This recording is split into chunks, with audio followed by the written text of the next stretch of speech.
એટલે સીધા રહેજો પાછા ગોમમાં.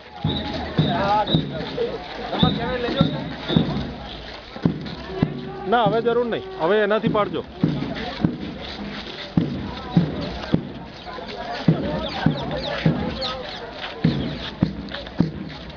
આ યુટ્યુબ પર આવી જશે હો રાત્રે, આખી દુનિયામાં લોકો જોશે.